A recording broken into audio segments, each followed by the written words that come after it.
আজ আমার একমাত্র পুত্র লক্ষিন্দরের শুভ পরিণয়ের দিন। সারাটা প্রাসাদে যেন আত্মীয় স্বজনে ভরপুর, একে অপরের সঙ্গে যেন মেতে রয়েছে। হে ঈশ্বর, কেন জানি না আজকের দিনে ফেলিয়ে আসার দিনগুলোর কথা যেন বারবার মনে পড়ে যায়। কেন আজকে বারবার করে ছয়টি সন্তানের কথা শুধুমাত্র মনে পড়ে যায়। ওইদিকে ঘরের কোণে ছয়টা কাঁচার সোনা বিধবা বৌমা শাড়ির আঁচলে মুখ লুকিয়ে টুকরে টুকরে কান্না করছে। তারা বুঝতে পারছে যে আমরা বিধবা। কোনো শুভ পথে, কোনো শুভ কাজে আমাদের যেতে নেই। বৌমাদের আমিও যেন বলতে পারছি না, বৌমা এসো, আজ লক্ষিন্দরের শুভ পরিণয়ের দিনে বলে এসো। একে অপরের সঙ্গে যেমনি ভাবে মেতে রয়েছে, তাদের সঙ্গে তোমরাও আনন্দে উন্মাদ হয়ে যাও। না না না, দেখতে দেখতে যেন সময় বহে যায়। ওই বাহিক মহাশয়কে কথা দিয়ে এসেছি, কোথালি লগ্নে আমি আমার সন্তানকে বিবাহ ছায়া মণ্ডপে বসাবো। একে কোথায় আছিস? আমার লক্ষিন্দরকে পাঠিয়ে দেবে।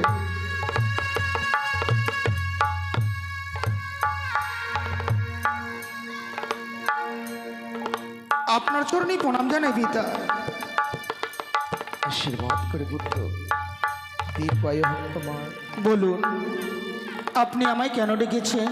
লখাই রে, আজ তোমার শুভ পরিণয়ের দিন। আর আমাদের শাস্ত্রে রয়েছে বিবাহের দিনে সরকারি সেই কারিগর দ্বারা সোলার মুকুট মস্তকে পরিধান করে বিবাহ ছায়া আমন্ত্রণ বসতে হবে। যার জন্য মনে স্ত্রী করেছি নিজ হস্তে এই সুদর্শন কারিগর দ্বারা সোলার মুকুট খানি আমি তোমার মস্তকে পরিধান করা। সত্যি বলেছেন পিতা, আপনার হস্তে ওই মুকুটখানা দেখেই আমি বুঝতে পেরেছি আজকে হচ্ছে আমার শুভ পরিণয়। এই শুভ পরিণয়ের দিনে হয়তো মনে মনে স্থির করেছে ওই মুকুটখানা নিজ হস্তে আমার মস্তকে পরিয়ে দেবে। তবে যদি তাই হয়, আপনার এই সম্মুখে আমি চিত্রগতিতে দাঁড়িয়ে থাকব। ওই মুকুটখানা আমি নিশ্চয়ই মস্তকে ধারণ করব পিতা। মকো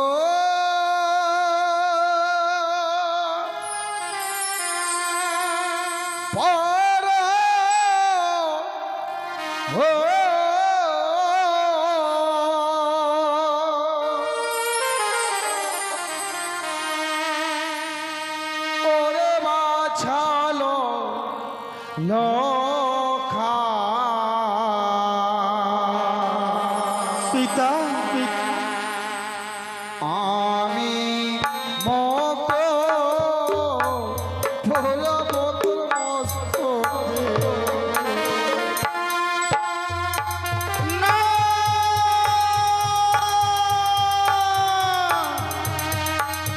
না পিতা, ওই মুকুটখানা আমাকে পড়াবেন না। ওই মুকুটখানা দেখে প্রাণে বড় ভয় হয়।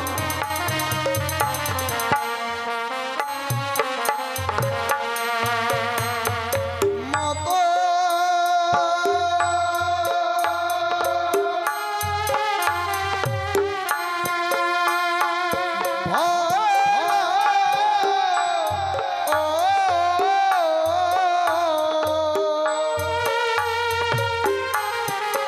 পিতা গো, ওরে আমার লখা আমি মকো তোরা বদর মস্তকে।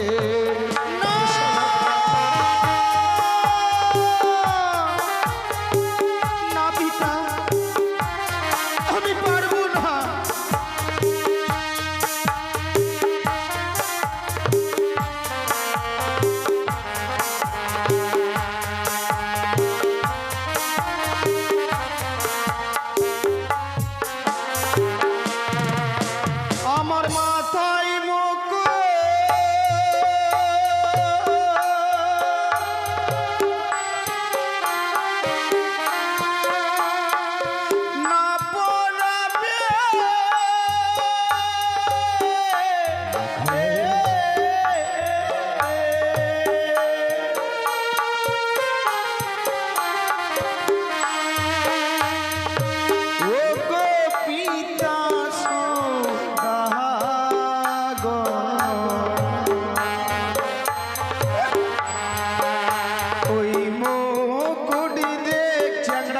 হচ্ছে সব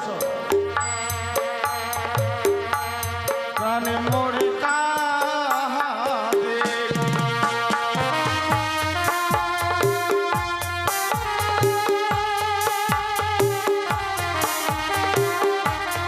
ভাই ভাই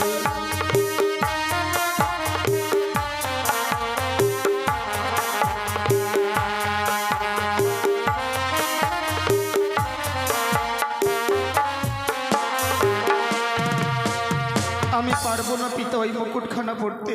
কেন লাখাই? ওই মুকুটের উপরে আমি সর্প দেখতে পাচ্ছি। মুকুটের উপরে সর্প? কিন্তু কই, আমি তো দেখতে পাচ্ছি না লাখাই, আমি তো দেখতে পাচ্ছি না মুকুটের উপরে সর্প। যখন ওই মুকুটখানা পড়াবেন বলে আমার দিকে এগিয়ে আসছে, ওই সর্প দেখে আমার প্রাণে বড় ভয় হয়। ওই মুকুট ছাড়া আপনি আমাকে যা দিয়ে সাজাবে আমি তা দিয়েই সাজবো। লাখাই প্লিজ, তবে তাই যদি হয় চেয়ে দেখো, মালির গন্ধিত ফুলের মালা, যে ফুলের মালা চাঁদনা তলায় তোমার জন্য জানি নগরে জাতক পক্ষের নিচে রয়েছে বেহুলা বালি।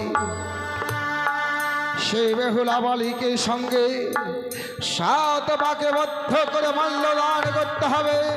এসো, সে মাল্যখানা তোমার গলে পরিধান করা। বেশ পিতা, তাই হবে। ওই যে মালা পরো ওরে আমার লখাই, আমি মালা পরব তোর গলেতে।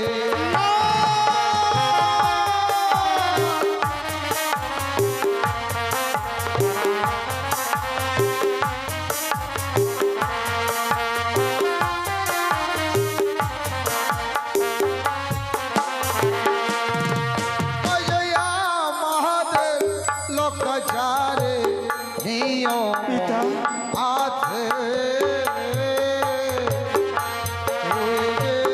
মালা করিতে হয় রে।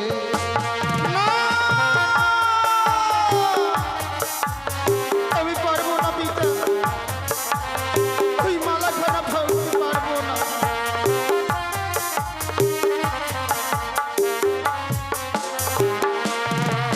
আমায় মালা না পরাবে ও গো পিতা সৌদাগর, আমি পারবো না।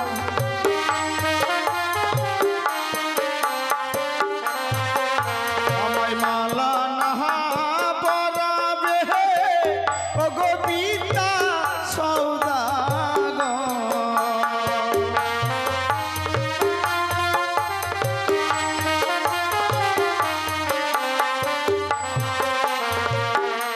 ওই সে মালা পরিলে গলায় আমার জ্বলিবে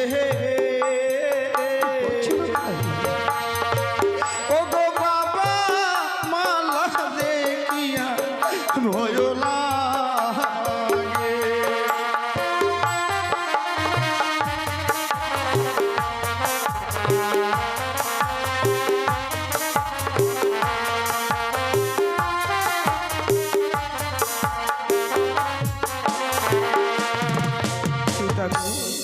এই মালাখানা পড়তে গেলে আজকে দিনে যেন গলাখানা জ্বলে উঠবে। কিন্তু কেন? এই মালার উপরে যেন আমি একটি দৃশ্য দেখতে পাই, সেই দৃশ্য দেখে আমার প্রাণে বড় ভয় হয়। আমার কি দৃশ্য দেখতে পাচ্ছ লাখাই? ওই সে মালার উপরে দেখি শরীফের বিষগ ও গো বাবা, মালা দেখিয়া ভয় লাগে।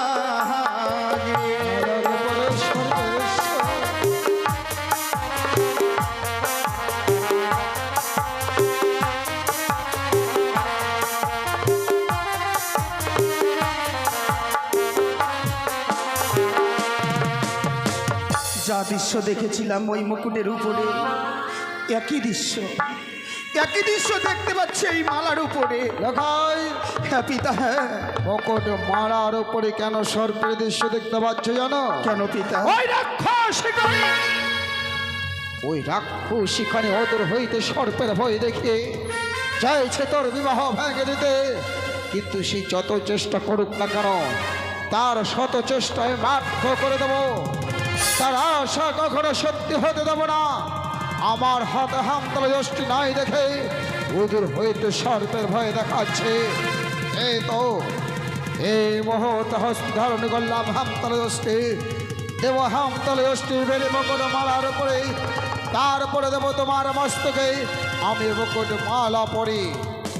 এবার দেখো তো পুত্র, দেখতে পাচ্ছ সর্পের মুকুট? না পিতা, এবার আমি নিশ্চয়ই ধারণ করতে পারবো। ইস, তবে তাই যদি হয় এসো, এ মুহূর্তে তোমাকে বড় বেশি সুসজ্জিত করে আমিও ধাপিত হতে চাই সে উজানি পথে।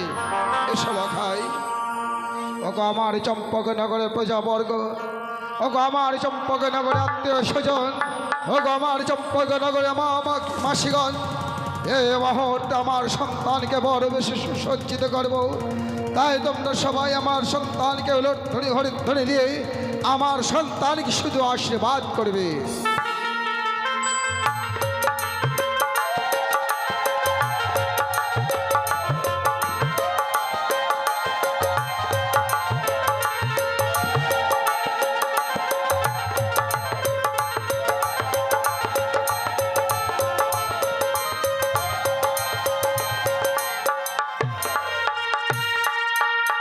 লখাই, বলো। মুকুটমালা পরিধান করে মনে হয় স্বর্গের গোলক বৈকুণ্ঠ থেকে নারায়ণে নেমে এসেছে আমার সোনার চম্পকনগরে। কিন্তু লক্ষ্মী বিনীত নারায়ণের সেবা পায় না, আর লক্ষ্মী আনতে গেলে আমাদের ধাবিত হতে হবে সে উজানি পথে। আজ তোমার শুভ পরিণয়ের দিন। এতদিনে তোমাকে একটাই শিক্ষা দিয়ে এসেছিলাম, পিতা স্বর্গ পিতা ধর্ম পিতা হি পরম তব, পিত পিতিমা পর্ণে পিয়ন্তে সর্বদেবতা। কিন্তু আজকের দিনে আমি যদি তোমাকে এক নতুন শিক্ষা দিতে চাই লখাই। এমন কি শিক্ষা দেবেন বলুন পিতা? শাস্ত্রীয় বলেছি, জননী জন্ম ভোগী স্বর্গাত বিগড়িয়সী।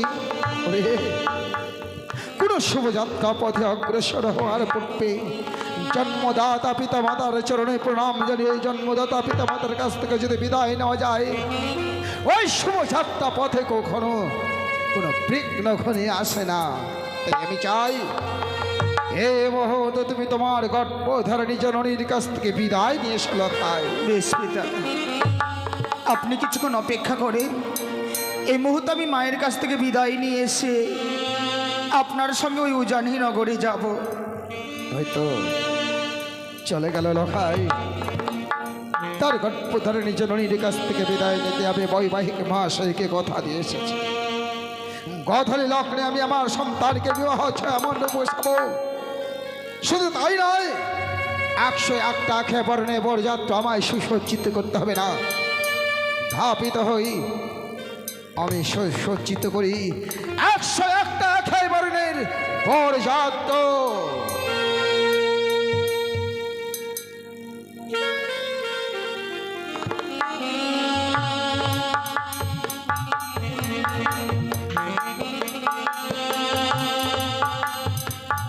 হায় ভগবান, লখাই গিয়েছে আজকে তার পিতার কাছে সে মালা মুকুট পরিধান করতে। না জানি লখাই সে মালা মুকুট পরিধান করে সে আমার কাছে আসবে। আমি সে লখাইয়ের কথাই ভাবছি। যেমন লখাই আজকে দিনে সে মালা মুকুটকে পড়তে গেছে তার পিতার কাছে, আমার যেদিন 6টি পুত্র বাঁচিয়েছিল সেই দিন সুন্দর করে মালা মুকুট পরিধান করেছিল। তাই সে সুন্দর করে মালা মুকুট পরিধান করে গিয়েছিল তারাও সে বিবাহ করতে একদিন। তাই বিবাহ করে এসে আমার কাছে বিদায় নিয়েছিল যে মা, আজকে দিনে আমরা এই পুষ্পবাগানে খেলতে যাবো মা, তুমি খুশি জীবনে একটি বার শুধু আমাদেরকে বিদায় দাও না। তাই আমি এক এক করে আমার ছয়টি সন্তানকে বিদায় দিয়েছিলাম। তাই ছয় সন্তানকে বিদায় দিয়ে তারা যেন সারা জীবনের মতো এই চম্পকে নগরে আমার সে মা আমার বলে আর কোনোদিন এসে ডাকেনি। তারা সবাই আমার সে সারা জীবনের মতো মা ডাক থেকে বাঁচে।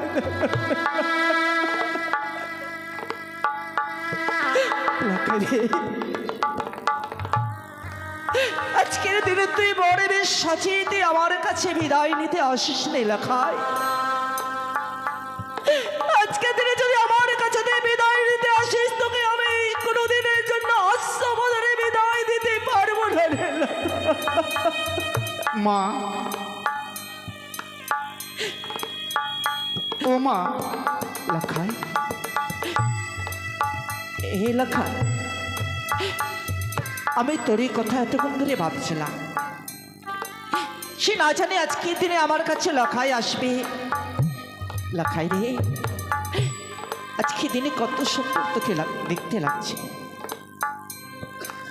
মনে হয় সেগুলো হারাই আচ্ছা বৈকুণ্ঠ হয়ে যেন সে নারায়ণের মতো নেমে এসেছিস আমার কাছে বিদায় নিতে।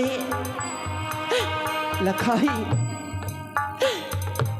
তবে কেন এসেছি আজকে তিনি আমার কাছে? আমি তোমার কাছে কেন এসেছি জানো মা? পিতা আমাকে সুন্দর করে সাজিয়ে দিয়েছে। সাজিয়ে দেওয়ার পর আমাকে বলেছে, লক্ষিন্দর, যে মা তোকে 10 মাস 10 দিন গর্ভে ধারণ করেছে সে মায়ের কাছে তুই বিদায় নিবি না। তাই তো এই শুভ দিনে ও উজানি নগরে ধাবিত হওয়ার আগে আমি এসেছি তোমার কাছে বিদায় নিতে।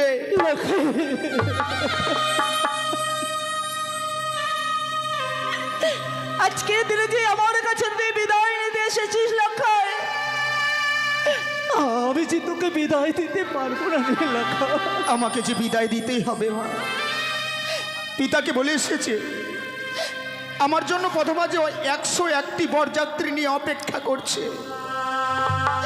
শুধুমাত্র তুমি বিদায় দিতে গেলে আমি পিতার সঙ্গে ওই উজানি নগরে যাব। ওই আমি কেমন করে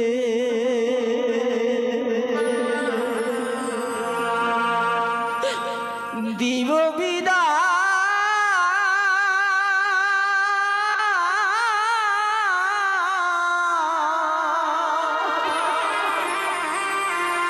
মা, ইয়োরে লক্ষ্মী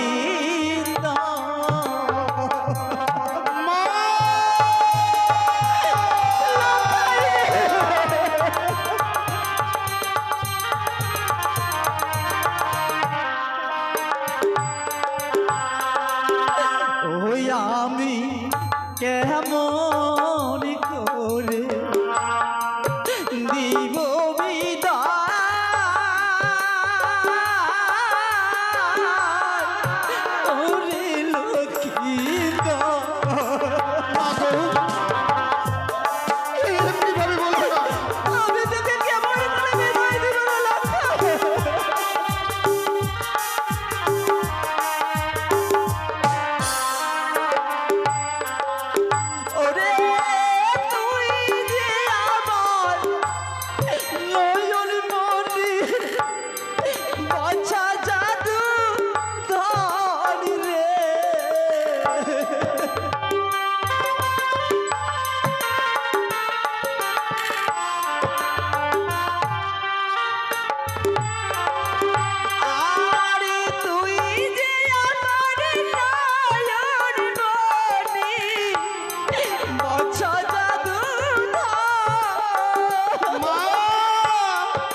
বলো না মা, এমনি ভাবে বলো না, আমাকে যে বিদায় নিতেই হবে।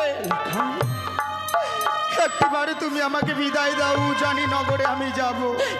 আজকে দিনে দিন তোকে আমি বিদায় দিতে পারবো না লক্ষা। বিদায় দাও গো গো মা, আমি জানি নগরে যাব। ওই আজ বিদায় দাও গো, ও গো মাতা,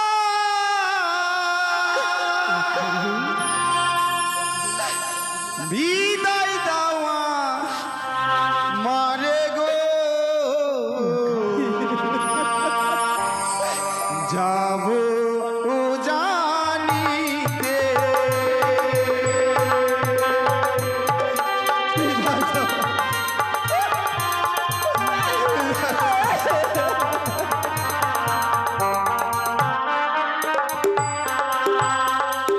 বিদায় দাও গো, ও গো মাতা, বিদায় দাওয়া মারে গো,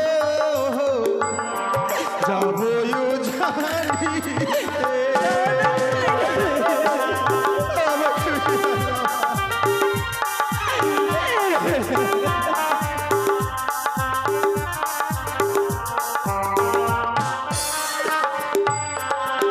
আমার চরণ ধরে বলি মা গো, কেঁদো না তুমি গো, বিদায় দাও আমারে।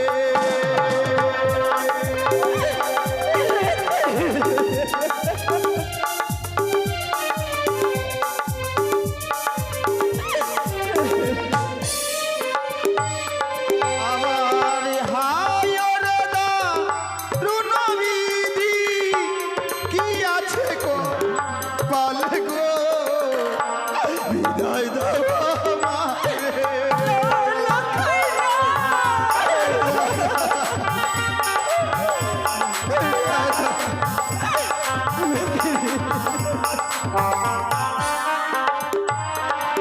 ওই আজ বিদায় দাও গো, ও গো মাতা, বিদায় দাওয়া মারে গো, যাবো জানিতে।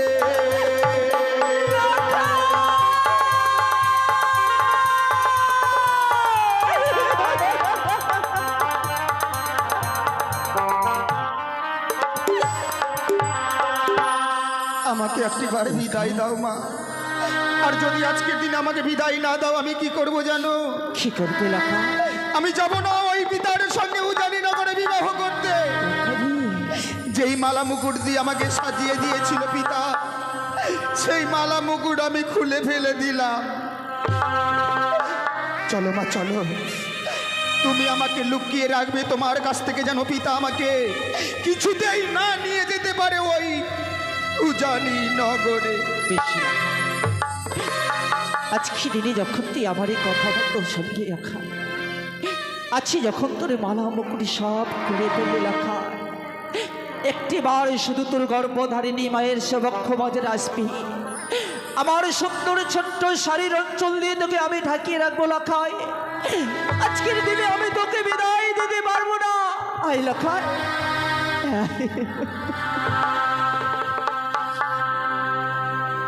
লক্ষিন্দরকে পাঠিয়েছি তার গর্ভধারিণী জননীর কাছ থেকে বিদায় দিতে গেতে এত বিলম্ব হচ্ছে কিসের কারণ?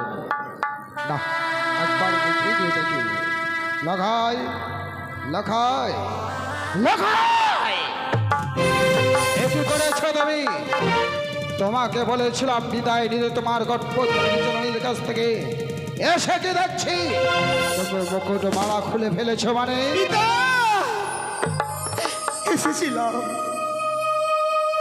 এসেছিলাম পিতা আমি মায়ের কাছে বিদায় নেব বলে, কিন্তু এসে কি দেখলাম জানেন? যে মা আমাকে ছাড়া এক মুহূর্ত থাকে না, এক মুহূর্তের জন্য চোখের আড়াল হয়ে গেছি বলে আমার বিয়নে হতভাগী ঘরের কোনায় বসে ডুকুরে ডুকুরে কেঁদে চলেছে। তাই তো মায়ের চোখে জল দেখে আমি যেন বিদায়ের কথা ভুলে গিয়েছি পিতা। ভুল করেছ লখাই, ও ভুল করে ফেলেছ তুমি। শোনকা, ওগো তুমি না মা, এই শুভ দিনে মাহি সন্তানের অকল্যাণ চাইছ। না গো, আমি মা হয়ে লক্ষ্যের কোনোদিনই সে অকল্যাণ চাই না গো। তবে কেন কেন তার মকর মালা খুলে বলেছ? একবার ভেবে দেখেছ স্বামী, যে উজানি নগরে বেহুলা বলি লক্ষিন্দরে পথ বাণিজ্য বক্ষিণী নিচে আছে, আর আমরা যদি লগ্নের মধ্যে পৌঁছতে না পারি, একবার যদি বেহুলা লগ্ন ভ্রষ্ট হয়, এই কঠিন পৃথিবীর মানুষ তাকে আর কোনোদিনও সম্মান দেবে না। তাতে এত হবে যত পাপ, সমস্ত পাপের ভাগী হবে একমাত্র তুমি। না, ও কথা বলবেন না স্বামী, এ কথা কখনো বলবেন না। আমি একে নারী হয়ে কোনোদিন আরেকে নারীর সেনাগোনা হস্ত করতে চাই না।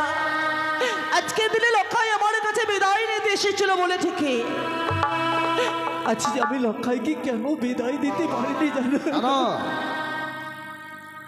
আচ্ছা, সুন্দর করে লক্ষ্মী নারী যখন আমার কাছে বড় বেশ সাজিয়ে বিদায় নিতে আসে, মনে পড়ে যায় আমার সে পুরনো দিনের সেই ছয় পুত্রের কথা, যার জন্য আজকে দিনে আমার প্রাণে বড় ভয় লাগে বলে লক্ষ্মী আমি বিদায় দিতে পারি না। হেলিয়া 3.5 গুলোর কথা আজকে ভেবে লাভ নেই। এ মুহূর্তে পুনর্বার লক্ষেন্দরকে বড় বেশি সুসজ্জিত করো। লেখাই বিদায় নাও তুমি তোমার গর্ভধারণ এই জননীর কাছ থেকে। মা, লখাই, এবার তুমি বলো হতভাগী, পিতা আমাকে একদিকে আদেশ করে উজানি নগরে যাবার জন্য, অপরদিকে তুমি নিষেধ করো। এবার আমি কার কথা রাখবো? আমি কি পিতার সঙ্গে যাব, না এই চম্পকনগরে থেকে যাব? লেখা, আজকে দিনে তোর গর্ভধারিণী মায়ের কথা শুনে মালা মুকুট সব খুলে বেরোচ্ছিল। আজকে দিনে তোর পিতা আমায় এমনই কথা বললো, তোকে আর আমি আগলে ধরে রাখতে পারলাম না। লেখা, সে মালা মুকুট পরিধান করে আমার কাছে বিদায় নিতে এসেছিলিস, আবার সে সুন্দর করে মালা মুকুট তোকে পরিধান করে দেব। এই মুহূর্তে যেতে হবে তোর পিতার সঙ্গে, তোকে বিবাহ করতে সেই উজানি নগরে। সেই মালা মুকুট খুলে বেরছিলি লেখা,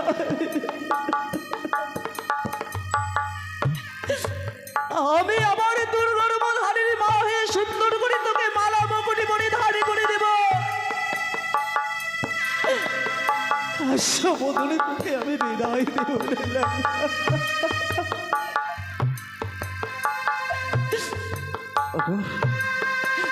ওগো আমার সে চম্পলার মায়েরা, সে লক্ষ্মীদার আমার মালা মুকুট সব খুলে বলছিল, আবার সে লক্ষ্মীদারকে সুন্দর করে বড় বেশ সাজিয়ে দেব। ওকে সকলে মিলে আমায় একটু সাহায্য করুন গো। শঙ্কের ধ্বনি উলোর ধ্বনি দিয়ে আমার লক্ষ্মীদারকে আবার আমি সুন্দর করে সাজিয়ে দেব গো।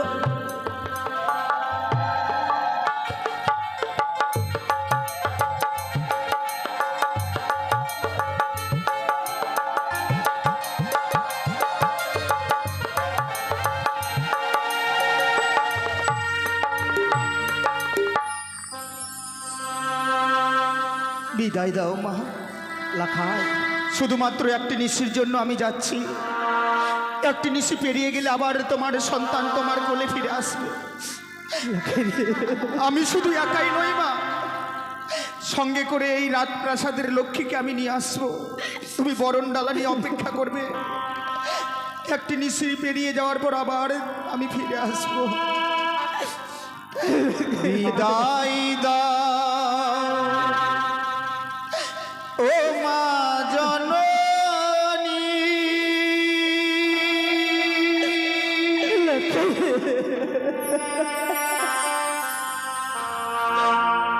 আবারও যেন হিরে আসি।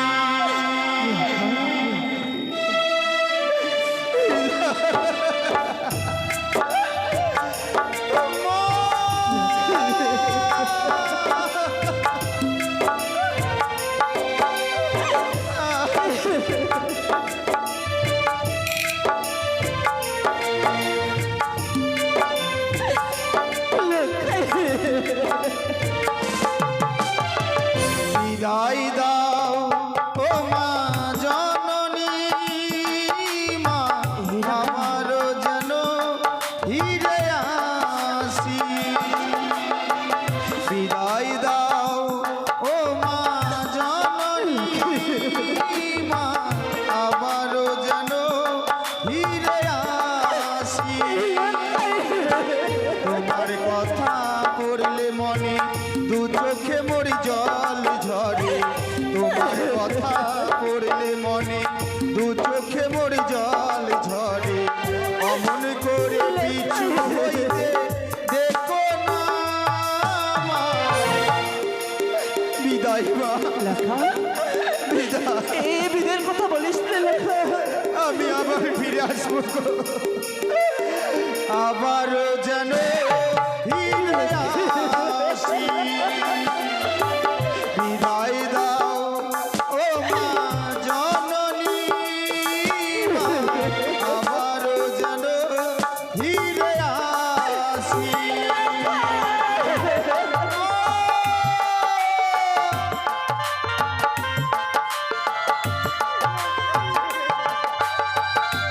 বিদায়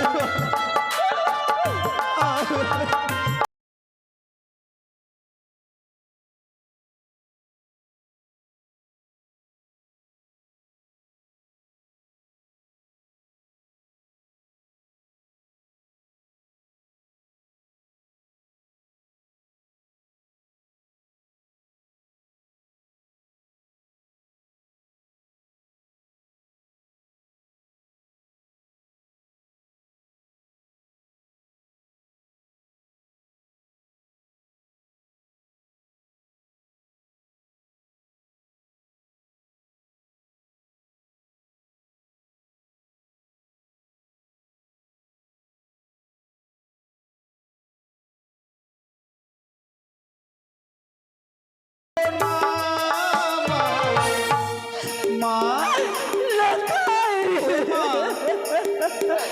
মা মা আবার যেন ফিরে আসি বিদায় দাও ও মা জননী মা আবার যেন ফিরে আসি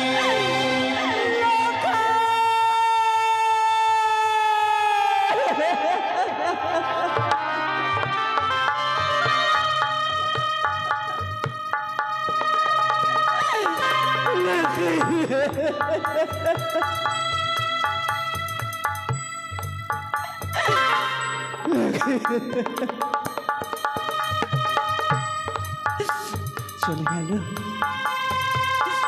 চলে গেল আমার এলাকা যে এলাকায় কি আমার সে 10 দিন গর্ভে ধারণ করে আমার বক্ষ সুদাবার করে আমি লক্ষাইকে বড় করেছিলাম